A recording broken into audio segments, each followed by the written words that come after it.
Salut, c'est Alina et c'est parti pour une nouvelle vidéo.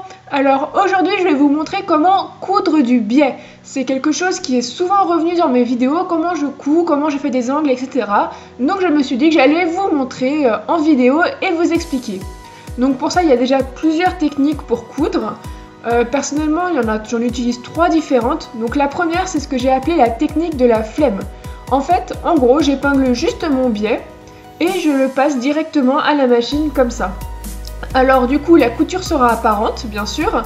Vous verrez d'ailleurs que pendant toute la vidéo je vais coudre avec du fil orange et non noir pour que vous puissiez voir les coutures, mais bien sûr vous cousez avec un fil de la couleur du biais.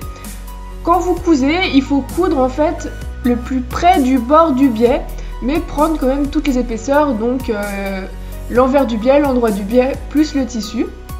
Donc voilà, on coud, là c'est une ligne droite, le plus près du bord à environ 1 mm, 2 mm, et voilà ce que ça donne.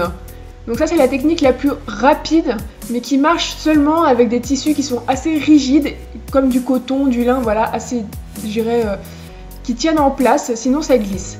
Alors la deuxième technique maintenant, c'est la technique de la flemme évoluée.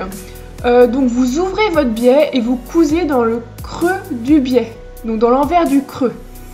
Là j'ai fait un arrondi comme ça, vous voyez qu'on fait très bien les arrondis avec le biais aussi. Et donc vous cousez dans le creux petit à petit, donc endroit contre endroit, endroit du biais contre endroit du tissu. Et ensuite vous repliez le biais et vous surpiquez encore de façon visible. Donc oui, ça se fait de coudre de façon visible le biais, ne vous inquiétez pas, ce n'est pas une faute. C'est très joli, c'est très esthétique et encore une fois il faut coudre le plus proche du bord. On ne coupe pas le biais sur le milieu, hein. C'est le plus proche du bord, c'est comme ça que ça se fait. Et donc vous cousez tout petit à petit et vous avez votre biais bien fixé.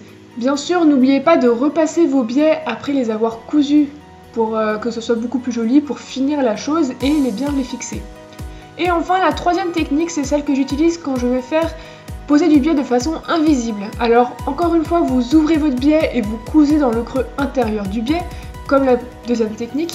Et puis en fait, sur l'envers, vous allez coudre à la main de façon invisible. C'est-à-dire qu'en fait, vous allez prendre le tissu qui est en dessous le biais au niveau de l'endroit. Vous comprenez? Je ne sais pas si vous comprenez très bien ce que je suis en train de dire, mais voilà, en fait, vous allez prendre une petite fibre avec votre aiguille et coudre petit à petit comme ça votre biais sur l'envers.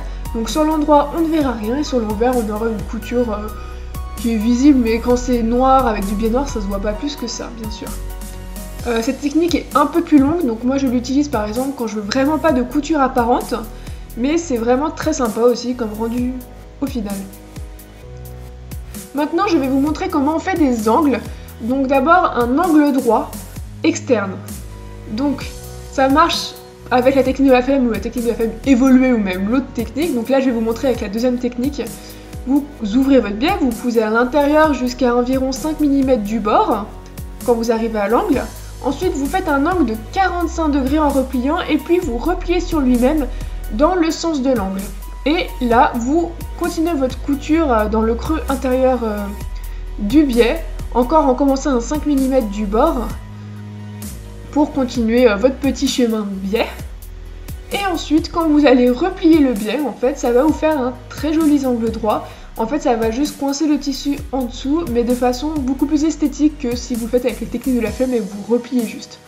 Ensuite, pour un coin angle droit intérieur, vous coupez le biais en fait en V et vous le cousez endroit contre endroit. Voilà, ça sera en fait la jointure du coin.